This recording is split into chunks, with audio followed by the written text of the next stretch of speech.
Assalamualaikum anak-anak. Kali ini kita akan membahas 3 rumus metode perhitungan pendekatan pendapatan nasional. Seperti sudah yang saya share di materi di PowerPoint, ada 3 metode pendekatan penghitungan pendapatan nasional. Yang pertama, pendekatan produksi, pendekatan pendapatan, dan pendekatan pengeluaran. Masih ingat rumusnya? Silakan kalau biar lebih paham dibuka materi PowerPoint-nya, dan ini saya ingatkan sedikit. Ini untuk rumus tentang metode pendekatan produksi. Rumusnya adalah Y. Jadi simbolnya pendapatan nasional itu adalah Y sama dengan P1 kali Hi1 ditambah P2 kali Hi2 PN kali Hn dan seterusnya. Jadi maksudnya PN kali Hn nanti tergantung poin atau komponen yang ada di soal. Kalau di situ tertera harga dan jumlah barangnya sampai dengan item barangnya sampai 5 barang, berarti P-nya sampai P5 kali Hi5. Jadi P di situ adalah price atau harga barang. Hi di situ adalah quantity, adalah jumlah barang. Ini untuk metode pendekatan produksi. Lalu ada 2 metode yang lain, yaitu metode pendekatan pendapatan dan metode pendekatan pengeluaran. Saya ingatkan saja, ini untuk metode pendekatan pendapatan, rumusnya adalah Y, R, W, I, P. Atau dibolak-balik sama saja W, I, R, P, dan seterusnya. R di situ adalah rent, sewa. W di situ adalah wage, upah atau gaji. I di situ adalah interest atau modal. P di situ adalah profit atau laba atau keuntungan. Catatan pentingnya untuk metode pendekatan pendapatan, I di situ adalah interest, modal. Jangan sampai tertukar dengan metode pendekatan pengeluaran ya. Jadi untuk metode pendekatan pendapatan rumusnya adalah Y, R, W, I, P. I-nya adalah interest. Diingat-ingat anak-anak. Lalu yang terakhir adalah metode pendekatan pengeluaran. Rumusnya seperti ini. Y sama dengan C plus I plus G plus X min M. C di situ adalah konsumsi, I di situ adalah investasi, G di situ government expenditure atau pengeluaran pemerintah, X min M adalah ekspor dikurangi impor. Dan juga ada rumus yang lain jika komponennya itu mengandung komponen tabungan atau saving S. Jadi rumusnya akan Y, C plus S plus G, X min M. Sebenarnya investasi dan saving dianggap sama di metode pendekatan pengeluaran. Tergantung di soal dimuat investasi atau saving. Biasanya dimuat salah satunya.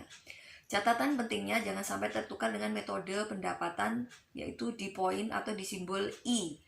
I jika di pendekatan pengeluaran adalah investasi. Tapi kalau di metode pendekatan pendapatan tadi, I adalah interest atau modal, bunga modal. Oke, itu ya anak-anak. Lebih lanjut agar kalian paham, simak contoh soal atau pembahasan soal selanjutnya sebagai berikut. Ini penghitungan atau pengaplikasian ke soal untuk metode pendekatan produksi. Di sini ada tabel jenis barang, harga, dan jumlah barang. Harga disimbolkan dengan P, jumlah barang disimbolkan dengan Hi atau quantity. P di sini adalah price. Jenis barang di sini ada pertanian, perdagangan, dan tekstil. Oke, kita masukkan ke rumus untuk pendekatan produksi. Y sama dengan P1 kali Hi1 P2 kali Hi2 lalu PN kali Hn. PN kali Hn di sini adalah tergantung banyaknya data yang tertera di soal. Kalau datanya sampai poin ketiga berarti P3 kali Hi3, sampai poin kelima P5 kali Hi5, tergantung banyaknya data. Nah, untuk soal yang ini ada 3 barang, berarti nanti P-nya sampai P3 kali Hi3. P1 kali Hi1 di situ 6.000 kali 30.000 Lalu P2 kali Hi2 8.000 kali 25.000. Lalu P3 kali I3 13.000 15.000. Maka hasilnya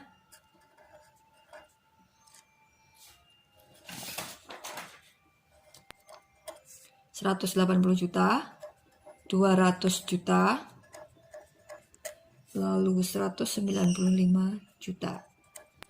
Lalu tinggal kita jumlah. Hasilnya adalah 575 juta. Ini anak-anak jawabannya. Untuk metode pendekatan produksi. Saya jelaskan rumus metode perhitungan pendapatan nasional yang ada 3 metode. Metode pendekatan pendapatan, pendekatan pengeluaran, dan pendekatan produksi. Yang berikut adalah contoh soal untuk metode 2 sekaligus ini ya, metode pendekatan pendapatan dan metode pendekatan pengeluaran. Oke, kita ke metode pendekatan pendapatan dulu. Metode pendekatan pendapatan rumusnya adalah, pendapatan dulu ya. Rumusnya adalah Y sama dengan R tambah W tambah I tambah P. Karena ini tandanya plus, dibolak-balik sama saja ya. Mau W-nya di depan, I-nya di belakang, dan seterusnya. R di sini adalah sewa, rent. W di sini adalah wage, upah. I di sini adalah modal atau interest. P di sini adalah profit atau laba. Kita tinggal memasukkan data yang ada di soal. Kita baca dulu. Yang sewa tanah di sini 9.250.000. Lalu upah atau modal di situ tertera di sini 15 juta.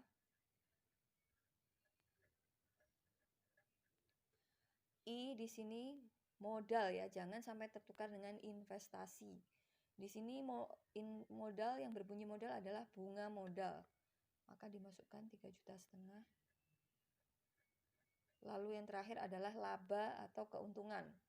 Di sini terteranya 12 juta. Maka hasilnya untuk pendekatan pendapatan adalah 39.750.000. Oke, ini untuk pendekatan pendapatan.